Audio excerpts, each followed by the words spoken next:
Yan, magandang hapon po mga kababayan kung tunay dyan. Kamusta po yung New Year nyo? Sana po ay maganda po ang pagpasok ng 2024 po sa inyong buhay. Ayan mga kababayan, at dito po ako ngayon sa tinutuluyan kong bahay dito sa bukid. Ayan, dito sa aming lugar sa Kalinan, sa Migkawayan po mga kababayan. At puntahan ko po ngayon si Nanay Nida at kumustahin po sila mga kababayan. May dala po akong kunting pamasko sa kanya mga kababayan dahil ito lang po yung nakayanan ko. Wala po tayong kasing pera mga kababayan, kaya ito lang po ang nakayanan ko. Sana ay pagpasensyahan niya ito mga kababayan dahil ito lang po ang nakayanan. Ayan.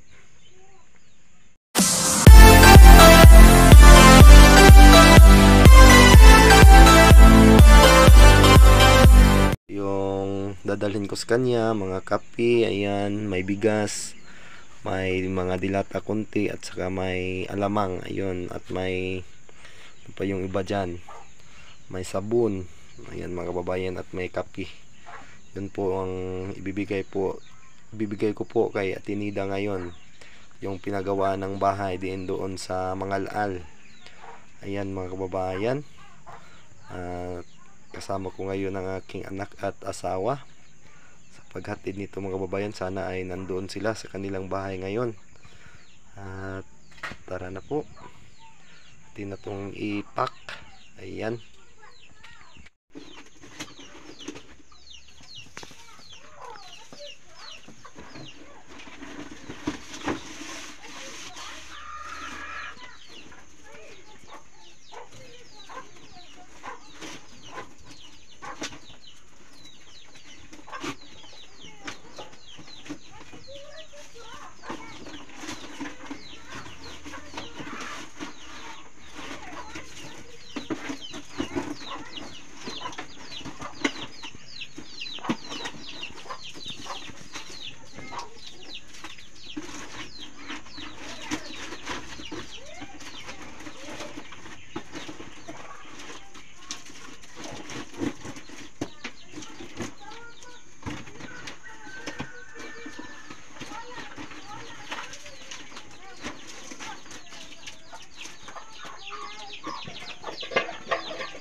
Malapit na po tayo sa bahay nila Atinida. Ayan, huminto muna tayo kasi ano, ay ginagawa tayo mga kababayan. Ayan po, yung dala natin para kay Nanay Atinida. Ayan po mga kababayan, ang ganda po ngayong hapon dito. Napakaliwalas ng panahon. Sana po nandoon si Atinida mga kababayan.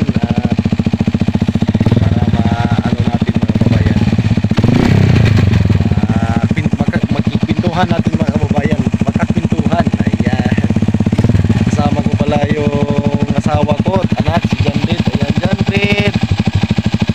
Ayun, mahirap na kasi yung motor namin mga kababayan kasi ano, maliit yung sakayan dahil pinutol yung chassis. Ayan, tara, at malapit na po tayo sa bahay nila Atinida.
kababayan, dahil wala pa po si Atinida doon sa kanilang bahay, naglalaba daw.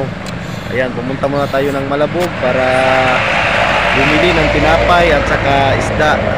Bibigyan natin ng isda si Atinida mga kababayan para po may pangulam siya ngayong hapon. Ayan nga mga kababayan, magandang hapon sa inyong lahat. Nandito po tayo ngayon sa bahay ni Atinida. Ayan po, hindi po kumukupas yung bahay, ganun pa rin. Maganda pa rin tingnan mga kababayan. Isa po ito sa mga ginagawa kong bahay, sa mga pinapagawa ng mga sponsor natin mga kababayan. Ayan, ito po yung bahay ni Atinida at may konti akong dala para kay Atinida mga kababayan. Kunti-kunti lang po at sana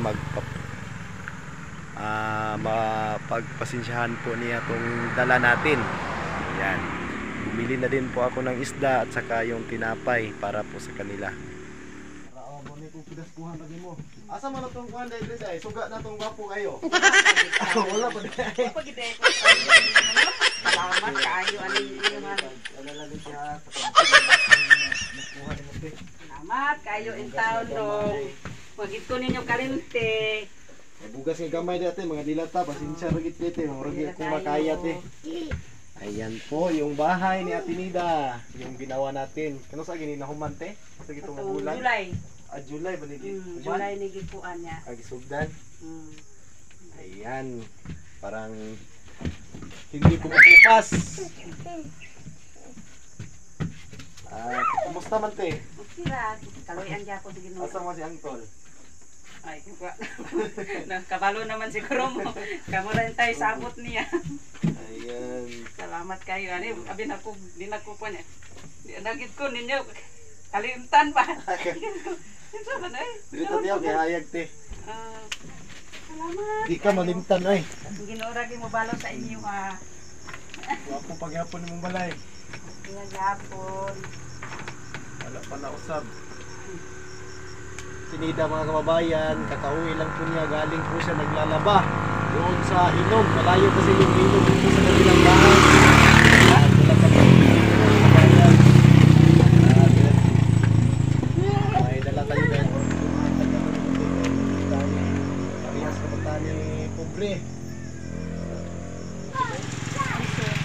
Magandang Atinida pa rin, maganda. Kumusta man itong Pasko ni Modrit eh? Kira na yung mga anak na ko. Nangari sila. Nanuli silang trabaho. Na dire sila nagpasko sa kuha. Tapok-tapok mo dire. Apa sila karon. Atong New Year kani tigong 10 ni mo nite. Ano maning kuan sa akong katong tumboy nako. Uyab niya. Katong nasluyo gani. Ayan po si Atinida at yung bahay niya po mga kababayan, no? Isa po ito sa pinaka-cute na ginawa kong bahay. At daghan kayong naibugan. Yun pati yun kang Nanay Philly, yun doon sa Malagos. Napaka-cute din yun mga kababayan na ginawa ng Pugong Biyahero. Pinagawa po yun ng mga sponsor natin. Ayan, at tayo po ang gumawa. Tayo po yung nagpapanday. Ayan. Gusto natin si Atinida dahil matagal po tayong hindi po kami nagkikita ni Atinida. Ayan, no? Nga ko, saan man to panday. Wa naman magpatimaw.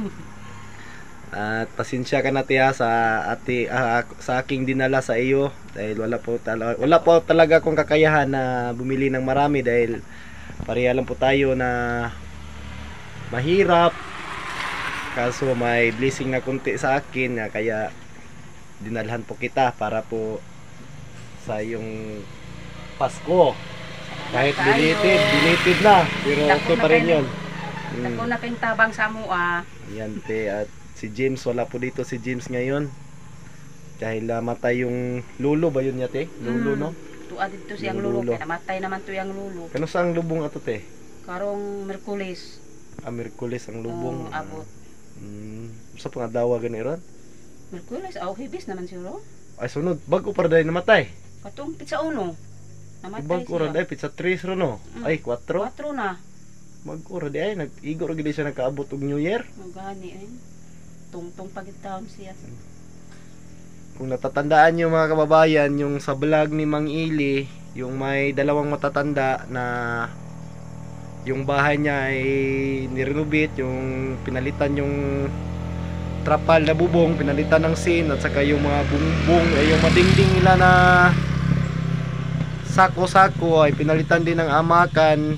Si Tatay Jesus ay pumanaw lang noong nakaraang araw, yung pizza uno. Ayan, pamantunin mo tino kanang Ugangan. ugangan pala ni Ate Nida, mga kababayan. Yun, pumanaw na. Sana po makadalaw po tayo sa ibang araw. Ayan, sana po kahit sa kabigay lang tayo ng mga kapi-kapi, mga kapi-kapi, yun talaga yung kailangan pag naglalamay. Ayun mga kababayan, sana makabalik tayo.